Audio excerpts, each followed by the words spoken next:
एक दिन तनवीर नाम का लड़का अपने कमरे में बैठकर उस सोच रहा था। बारिश धीमे धीमे हो रही थी और उस बारिश में उसे कोई अभी तक सही से भिगोया नहीं था, जिस कारण से उसका मन काफी ज्यादा उदास और विचलित था। सुबह बारिश की बूंदों में अपनी सुखा फोटो देखकर अपने आप पर बहुत ज्यादा अफसोस कर रहा था, क्योंकि वह बारिश का मजा भी नहीं ले पा रहा था, क्योंकि उसकी जिंदगी के सारे रंग और सो गए थे। वह पहले जिस लड़की से प्यार किया करते थे, उसके प्यार अब खत्म हो चुकी थी। उसके होंठ के पास अभी तक भेजी नहीं थी किसकी प्यार की कहानी खत्म हो चुकी थी। इस कारण से उसे बहुत ज्यादा बारिश की बूंदों से तकलीफ हो रही थी। वह अपने कमरे में बैठा यह सोच रहा था कि सामने जो एक तार का खंभा है, उसको से वह पूछ रहा था कि तनवीर तार के खंभे में से पूछता है कि तुम तो बहुत उदास लग रहे हो, तुम्हारी क्या बात है। फिर वह मन ही मन सोचता है कि तुम तो एक बिना जान वाली चीज हो, तुम कैसे सोच सकते हो।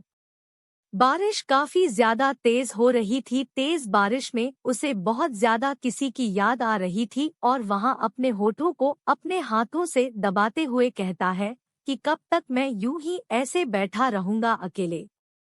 पानी धीरे धीरे बहुत तेज से बारिश हो रही थी। उसका मन अब नहाने को कर रहा था। जैसे ही वह नहाने के लिए बाहर निकलता है, बारिश की बूंदें और तेज हो जाती है। हुआ अपनी सूखी जिंदगी में बारिश की बूंदों का मजा ले रहा था। वह अपनी आंगन की झाड़ियों के पीछे छुपकर नहाने का प्रयास कर रहा था। वह अपनी मस्ती में बारिश की बूंदों का मजा नहीं रहा था। वैसे ही उसे कुछ लड़कियों के खिलखिलाकर हंसने की आवाज सुनाई देती है।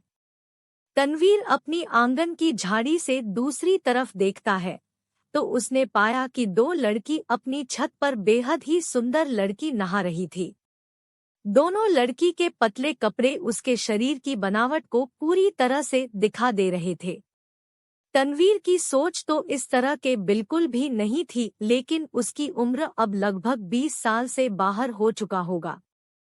उसके मन में भी तो चिंगारी उठती होगी उन दोनों लड़कियों को नहाते देखते हुए। तनवीर के मन में और उसके खून में बहुत सारे इच्छाएं दौड़ने लगती है। दोनों लड़की में से एक लड़की बहुत ही चंचल तरह की थी, वह बहुत ज्यादा खूबसूरत थी।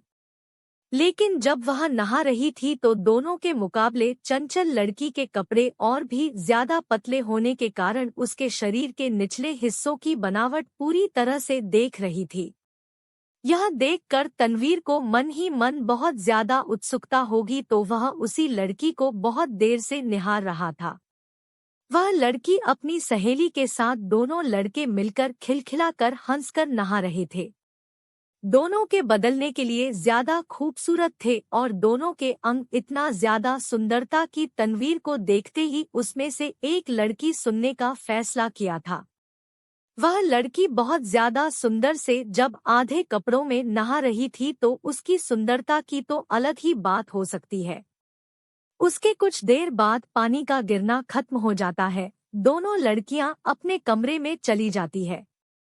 लेकिन फिर भी तनवीर अपनी यादों को अपने दिल में समीर करो उसी लड़की को अपने कमरे में बैठकर ख्याल करने लगता है।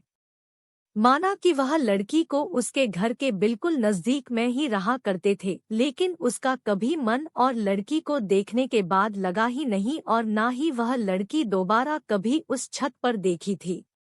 तनवीर अपने कमरे में बैठकर कभी कभी उस घर के छत को बेहद प्यार भरी नजरों से देखा करते थे, लेकिन किसी भी समय वह दोनों लड़की में से कोई भी लड़की हूँ छत पर नहीं दिखती थी। ऐसे में वह बहुत ज्यादा गंभीर सा रहने लगा था। बारिश का समय था, दिन में कितनी बार बारिश हो जाया करते थे, लेकिन उस दिन के बाद से मैं दोनों लड़के तनवीर को एक बार भी नहीं दिखाता। एक दिन अपनी कार से तनवीर घर आ रहा था, कहीं गया था कोई काम से। अचानक उसे रास्ते में मिल जाती है। बारिश में खड़ी हुई लड़की तनवीर को रुकने का इशारा करता है। तनवीर को इस इशारा का मतलब बहुत अच्छी तरह से समझ में आ रहा था। तनवीर के जज्बातों से दिल में काबू नहीं था। लेकिन फिर भी वह अपनी कार के ब्रेक लगाई हो उसे अपनी कार में बैठाया। कार में बैठते हैं वह लड़की तनवीर के साथ अच्छी तरह से बातचीत करने लगती है और कहती है कि क्या आपने मुझे कभी देखा है। तभी तनवीर कहता है कि हाँ, मैंने आपको एक बार देखा है। उसके बाद वह लड़की कहती है कि आपने मुझे कहाँ देखा है, बताइए। उसके बाद तनवीर कहता है कि एक दिन जब मैं अपने रूम में अपने घर के आंगन में नहा रहा था तभी मैं आपको और आपकी सहेली दोनों को अपनी छत पर नहाते हुए देखा था। तभी लड़की थोड़ी सी शर्माते हुए बोली है कि क्या आपने मुझे नहाते हुए देखा है। फिर उसके बाद तनवीर ने उसकी जवाब को टालमटोल करते हुए कहा कि आपको कहाँ जाना है, बताइए, मैं उतार देता हूँ। तो वह लड़की कहती है कि आप जहाँ चाहते हैं वहाँ मुझे उतार दीजिए, आप जहाँ बता दीजिएगा वही मेरी मंजिल होगी। फिर आगे बढ़ता है, फिर दोनों में बातचीत शुरू हो जाती है। अचानक वह लड़की तनवीर के पास छिपाकर बैठने का प्रयास करती है।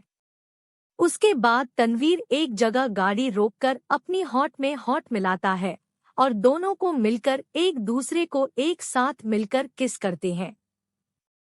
अचानक तनवीर को यह ख्याल आता है कि वह कुछ ज्यादा ही इसकी ख्यालों में डूब गया है, तो वह तुम्हें नहीं पीछे हट जाता है और अपनी गाड़ी चालू कर लेता है। गाड़ी चलते जाती है, उसके बाद लड़की की मंजिल पहुंच जाती है। लड़की कहती है कि मेरी मंजिल तो आ गई है, मुझे यही उतार दो।